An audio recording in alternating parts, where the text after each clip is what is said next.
Hello and welcome to From the Helm series. I'm thrilled today to be joined by the Managing Director and CEO of Spartan Resources, Simon Lawson, to explore the life of Simon both now and before he became the leading man at Spartan Resources. Now, Simon, first of all, can you tell us about your life? Now, we don't normally talk about you, but we're doing it a bit different today. So tell us about your life, your uni degree, where you worked before Spartan, and what the life of Simon looks like.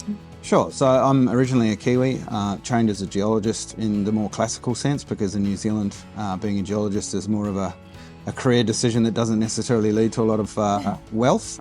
You do it because you love it. And then I came to Australia, followed a lady, as a lot of guys do, and that didn't work out within the sort of first 6 to 12 months. So I just struck out and really pushed into work, and Jubilee Mines was my first employer.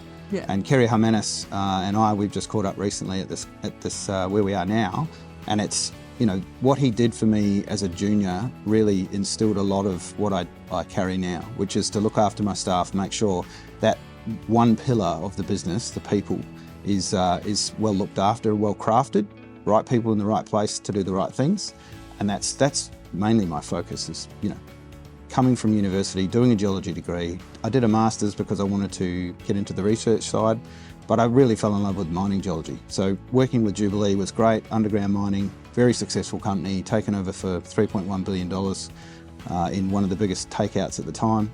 And I took a lot away from that. Resource work, geologists, drilling can have such an impact on company value. And if you can distribute that company value to the shareholders and your staff as shareholders, it's just a great model. So the photo just behind us, when was that, at what part of your career was that taken? Look, probably when I ate less burgers. But look, we like to carry the brand around. Part of this journey has been about making big, difficult decisions, and I call them crossroads moments. I made them by myself in my career, but then coming into a business and being responsible for running that business, we had to make some big decisions. And we don't shy away from it. I don't shy away from it. My team doesn't shy away from it. Accountability and responsibility is a big part of what we do. And I felt, the Spartan brand and that image, the man behind us, kind of, while it's a bit memey, it is very much about a mindset. And that's what we carry. Now, talking about challenging decisions that you've made, there was one of the biggest ones possible. Gascoyne Resources, such a legacy, such a history behind the company. You came in as not an MD, but then you stepped into MD and you pretty much made the hard decision of saying, stop everything, we're changing up. Yeah. That puts your name at risk. Yeah, it puts, obviously, share price tanked on announcement, and investors kind of really reacted negatively, which is expected. Tell us about that decision and how you've transformed a company from a tank to literally 67 cents today. Yeah, look, it's about trying to preserve the value. Like when I walked into the company, there's some really good people there, and I'll keep pushing on that people angle. When you have good people, they have all the IP, they have the knowledge, and so I empowered those people to, go and do what they're qualified to do, which is drill holes. And we made a discovery very quickly, but our operation was struggling financially. And so it was my job to, I suppose, pay the respect to the people that have made that discovery, to keep the value of that discovery within the business. So turning that loss-making plant off and stop mining that low-grade ore body until we could actually get ourselves in a position where we could, leverage off that high grade we'd found. And none of us could have imagined how successful this could have been. But when you make those decisions and you get time to reflect and you drill and you find more, and you work out the model and you find more, and it's a rolling stone. The power's in the people for you, and I think you've definitely cemented that today. Now, you're in gold. Did you always want to end up in gold, or is there other commodities that kind of had you excited when you were at uni? Oh, look, I had a passion for volcanoes, to be honest. I wanted to jump out of helicopters into volcanoes. That's huge. I love taking risks, right? And taking a risk with Gascoyne, walking into that company, becoming the MD was a risk that I was prepared to take because I love a challenge. Good geology, when you drill it can only really go in one direction. And it's about statistics. It's the number of holes you drill, the amount of pressure you put on that good geology with the right team, and you end up with a result. And like I say, never, almost 1 million ounces within 12-month time frame is just amazing in front of established infrastructure. that's a different beast again, right? Yeah. With the gold price going where it's going at the moment, and we could never have predicted that, but it certainly is all heading in the same direction. So talking about the gold price, you've seen the cycles move over time, really. We're at 50-year highs, record high yesterday. It just goes to show that gold is the commodity of the moment. What are your thoughts on that, and how does that play into operations right now?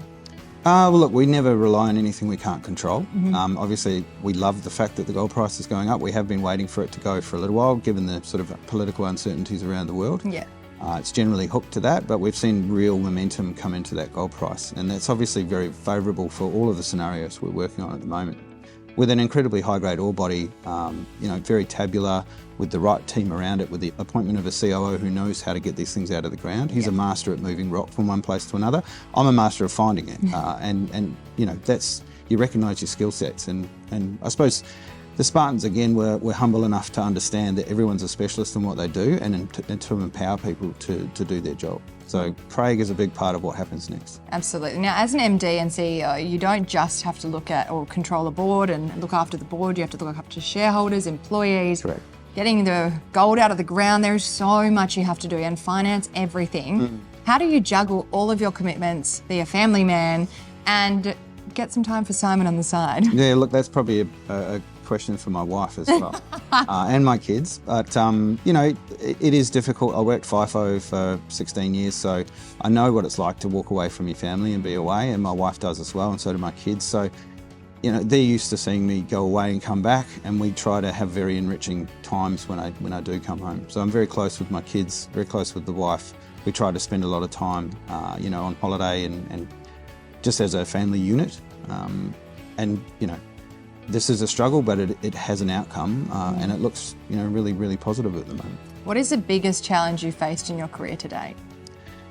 Look, there's many, but I suppose taking on the job as managing director of a company that had been into administration once before, we've very, very closely avoided going into administration a second time, but we were very systematic about that. And one of the things about challenges is it's so satisfying on the other side when you actually achieve something, right? And no one could have imagined how successful this company could have been, but when you put all the pieces in the right place, you align everybody to the same outcomes, it's actually really simple. It almost feels like it's too easy. You at the helm, it's looking pretty good. Why should investors take confidence in your ability to lead Spartan? Look, I am confident, I'm aggressive with what I do, but very systematic. I treat this as a bit of a chess game.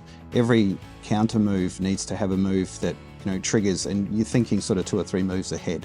We work on what we can control. The gold price moving is something we can't control. Obviously, it's moving in the right direction, but we keep making the right chess moves. And for me, I just think of it as a strategic game. We've got funding we have to go get, we have people that we have to wrap around the project, and we've got an amazing project. So those 3 pillars are the key to everything, all the decisions that we make, that I make. And last question, what do the next 12 months look like at Spartan Resources? Pretty exciting times, actually. I must admit, having run so hard in this last couple of years, I'm looking forward to sort of unleashing Craig and the engineers on this deposit, because it's very rare that you get the opportunity to build a mine from start. Yeah. You usually walk into an old mine and have to deal with problems, or actually just, I suppose, put up with issues that someone else has created. These guys and girls get to do it from the start, and I want to watch that. I think it's going to be amazing, and we're just going to keep drilling and adding to that mine life and watch this whole thing unfold. I think we'll have to come up for another visit very soon. Oh, yes. Lawson, thank you so much for your time today. Spartan Resources, that's from the helm. If you enjoyed it, why not subscribe to our YouTube channel?